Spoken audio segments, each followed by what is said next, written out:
Assalamualaikum warahmatullahi wabarakatuh. Nama saya Muhammad Aiman bin Khairul Sam, nombor metrik 073374.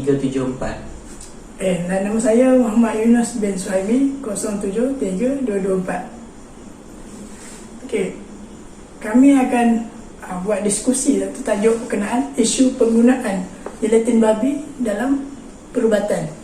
Okey, sebagai pendahuluan, kita nak tahu dulu apa itu jelatin babi. Jelatin ialah bahan lutsina tidak berwarna, kasar dan pepejal yang tidak mempunyai rasa.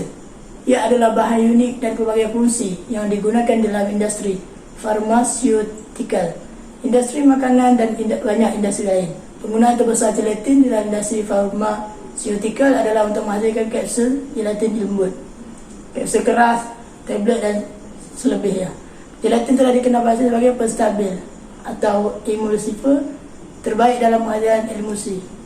Yang ini ubat yang mengandungi bahan minyak dan air.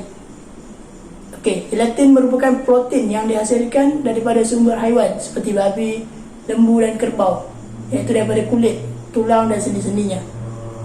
Jelatin juga didefinisikan sebagai terbitan kolagen, iaitu protein yang dikaitkan dengan kulit, tulang dan tisu penyambung yang lain. Okey, tanpa buang masa lah, kita terus kepada jelatin. Seperti yang kita tahu, jelatin terbahagi sumber daripada tumbuhan ataupun haiwan. Okey, kalau macam haiwan, kita guna lembu, tiada masalah. Isu dalam kita ni adalah menggunakan jelatin babi. Okey, seperti mana yang kita tahu, babi adalah haiwan yang haram bagi umat Islam. Tak kira daripada segi dia punya kulit, kuku, dan dalam badan dia lagi. Okey, jadi kita akan mengupas isu yang berbangkit apabila menggunakan jelatin babi. Oh, jelatin dia ada dalam babi je lah ya. Saya pernah dengar jelatin ada juga jelatin babi di dalam makanan. Boleh terangkan sikit pasal isu jelatin babi dalam makanan? Okey, kita akan masuk isu menggunakan jelatin babi dalam makanan. Okey, isu yang pertama adalah soft candy di Malaysia. Mungkin termasuk adanya laporan atau kebimbangan pengguna tentang kandungan yang tidak jelas atau tidak selamat dalam produk tersebut. Misalnya, jika terdapat klaim bahawa sesetengah soft candy mengandungi bahan yang melanggar norma kesihatan atau ketidakpatuhan kepada standard keselamatan makanan. Yang kita tahu tadi itulah takutnya adanya unsur-unsur lemak dalam babi. Okey. Isu yang kedua adalah isu berkaitan white rabbit, iaitu menerusi laporan TV Al-Hijrah, Timbalan Menteri di Jabatan Perdana Menteri Haiwan Agama Fauziah Saleh mengesahkan gula-gula tersebut mengandungi jelatin yang tidak halal, iaitu jelatin babi. Menurut beliau, status halal gula-gula white rabbit itu dibuktikan menerusi beberapa siri ujian makmal yang dijalankan Jabatan Kemajuan Islam Malaysia JAKIM.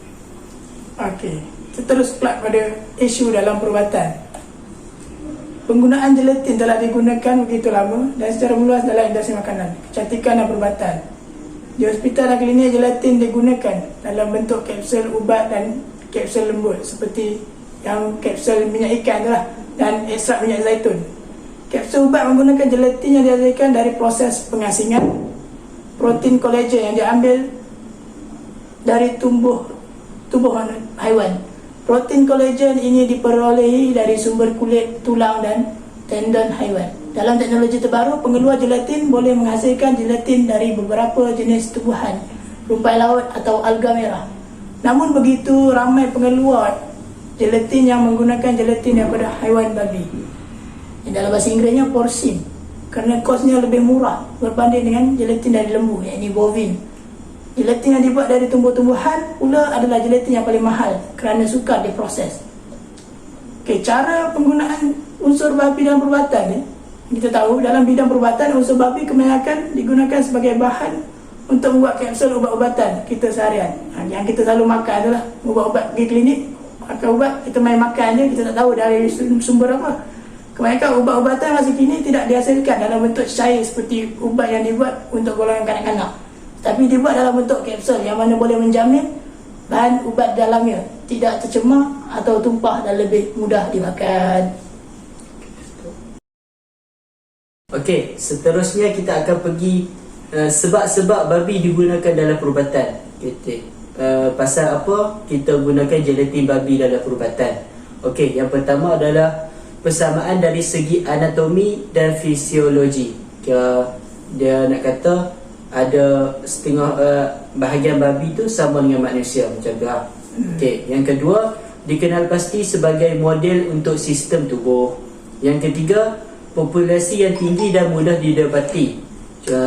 Macam kita tahu haiwan babi ni ada banyak lah dekat negara kita ataupun dunia lah.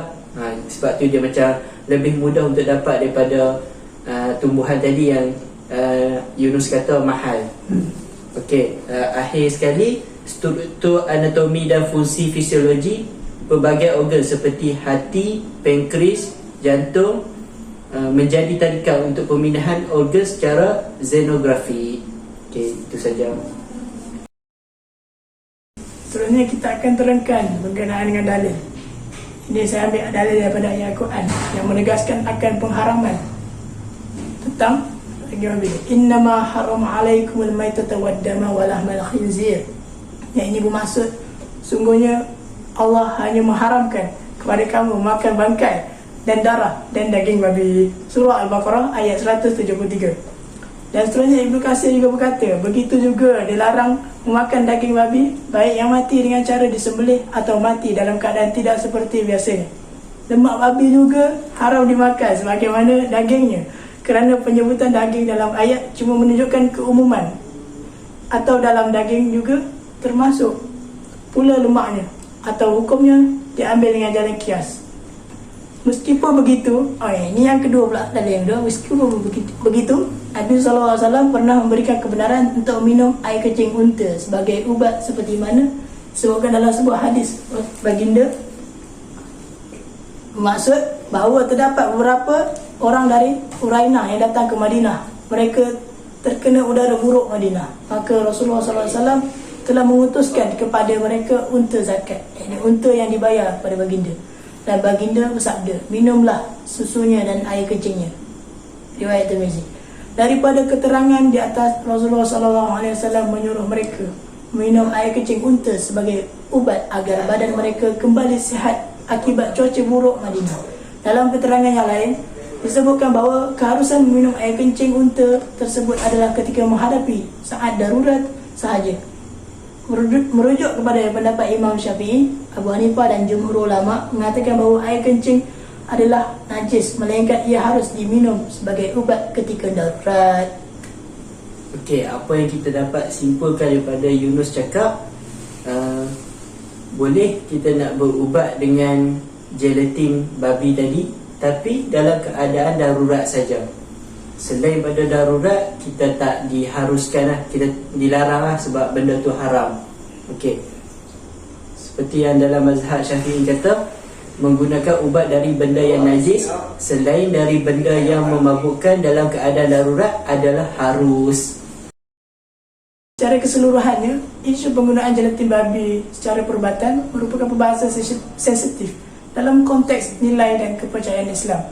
Adalah penting bagi masyarakat dan komuniti perubatan untuk memahami kebimbangan umat Islam tentang penggunaan gelatin babi dan berusaha untuk mencari alternatif yang memenuhi keperluan perubatan di samping memastikan kepatuhan pada nilai agama.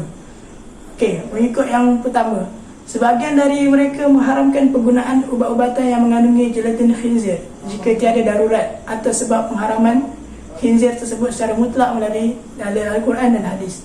Pengharaman tersebut akan menjadi keharusan sekiranya tiada alternatif lain. Yang ini sudah berada dalam keadaan yang betul-betul darurat. Ini menepati kaedah fiqh dalam perbuatan Islam. Di bawah kaedah-kaedah utama iaitu keterpaksaan mengharuskan yang dilarang.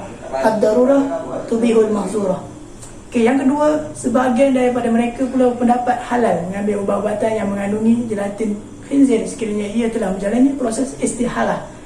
Ini dari orang Arabnya, yakni proses perubatan suatu zat menjadi zat yang lain berbeza sifat-sifatnya, yang najis kepada suci dan yang haram kepada yang halal secara syarak. Tetapi sekiranya tidak menjalani proses istihalah, ia tetap dikategorikan haram kerana masih mengandungi zat khinzir yang asal.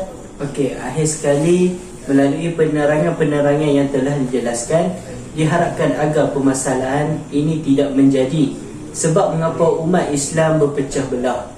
Sedangkan sepatutnya kita bersikap terbuka antara satu sama lain, sering mengadakan perbincangan ilmiah sekiranya berselisih dan bersatu padu demi kesejahteraan umat. Jadi marilah kita bersatu padu, janganlah bermusuh-musuhan dalam masalah yang kita boleh tangani. Terima kasih, itu saja daripada kami.